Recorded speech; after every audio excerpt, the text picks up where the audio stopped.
Hi friends, welcome back to Telugu tutorial show. ఈరోజు మనం sub clips గురించి చూద్దాము. ఓకే, యాక్చువల్గా మనం సబ్ క్లిప్స్ అనేది ఇక్కడ మనకి ప్రాజెక్ట్ విండో నుంచి తీసుకోవచ్చు, తర్వాత మనం టైం లైన్లోంచి తీసుకోవచ్చు, లేదా సోర్స్ మానిటర్లోంచి కూడా తీసుకోవచ్చు. ఇక్కడ చూడండి, ఇక్కడ రైట్ క్లిక్ చేసుకొని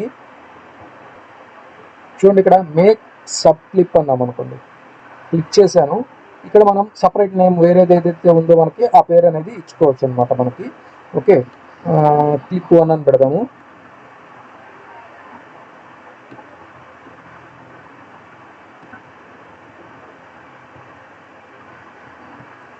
ఓకే, ఇక్కడ చూడండి, ఈ నార్మల్ క్లిప్ ఎలా కనపడుతుంది, సబ్ క్లిప్ ఎలా కనపడుతుంది.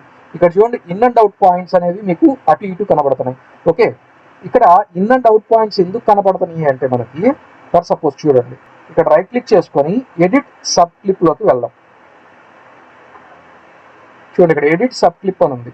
ఓకే, ఈ సబ్ క్లిప్లో నాకు ఇక్కడ చూడండి, స్టార్టింగ్ టైం ఎక్కడి నుంచి ఉంది, ఎండింగ్ టైం ఎక్కడి నుంచి ఉంది.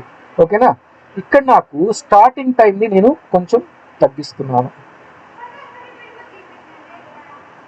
లేదా పెంచుతున్నాను స్టార్టింగ్ టైంని, అలాగే ఎండింగ్ టైంని కూడా తగ్గించేస్తున్నాను బాగా. చూడండి, జస్ట్ ఇక్కడ 1 ఇచ్చాను, అంటే 20కి బదులు 10 ఇచ్చాను అనమాట. జస్ట్ ఓకే అనండి. ఓకే అన్న తర్వాత ఇప్పుడు మీరు ఒకసారి దీన్ని చెక్ చేయండి.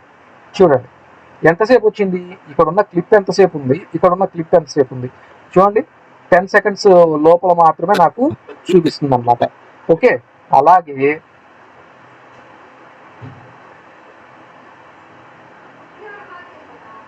ఇక్కడ నేను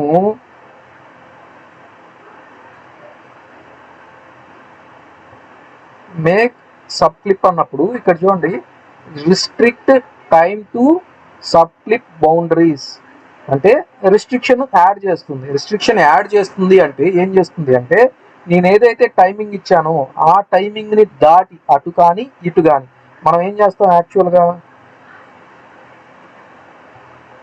చూడండి, ఇదే క్లిప్ నేను ఇక్కడ తీసుకొచ్చి పెడుతున్నాను. ఓకే, ఇది నార్మల్ మాస్టర్ క్లిప్ అనమాట. ఇది చూడండి, ఇప్పుడు ఇది ఉంది కదా, నేను ఇక్కడికి వెళ్ళి డ్రాగ్ చేస్తుంటే ఏమవుతుంది, డ్రాగ్ అవుతుంది. ఓకేనా, ఇప్పుడు నేను దాన్ని కంట్రోల్ జెడ్ అన్నాను, కొంచెంగా ఉంది కదా. ఇప్పుడు రైట్ క్లిక్ చేసుకొని make sub clip restrict time to sub clip boundaries అని అన్నాను. అన్న తర్వాత ఓకే, చూడండి, ఇప్పుడు దీన్ని చూడండి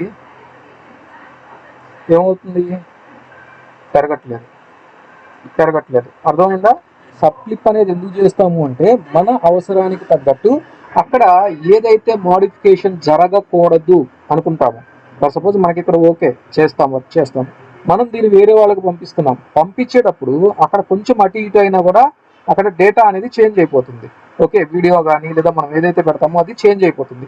అలా చేంజ్ అవటం వల్ల మనకి ఇబ్బందులు వస్తాయి. సో అలాంటి ఇబ్బందులు ఏమీ రాకుండా మనకి ఉండటానికి ఈ సబ్ క్లిప్ అనే ఆప్షన్స్ అనేవి మనకి చాలా చక్కగా ఉపయోగపడతాయి అన్నమాట. అలాగే దీన్ని రైట్ క్లిక్ చేసుకొని ఇందాక చూసాం కదా ఎడిట్ సబ్ క్లిప్ అనేది, అలా కూడా చేసుకోవచ్చు.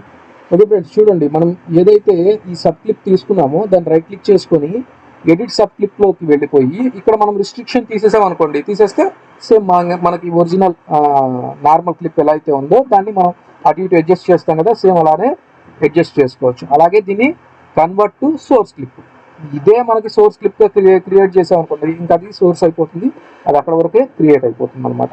ఓకేనా? ఓకే ఫ్రెండ్స్, ఈ విధంగా సబ్ క్లిప్స్ అనేవి మనకి ఉపయోగపడతాయి అనమాట. మీకు కనుక ఈ వీడియో నచ్చినట్లయితే లైక్ చేయండి, షేర్ చేయండి, కామెంట్ చేయండి, అలాగే సబ్స్క్రైబ్ కూడా చేసుకోండి.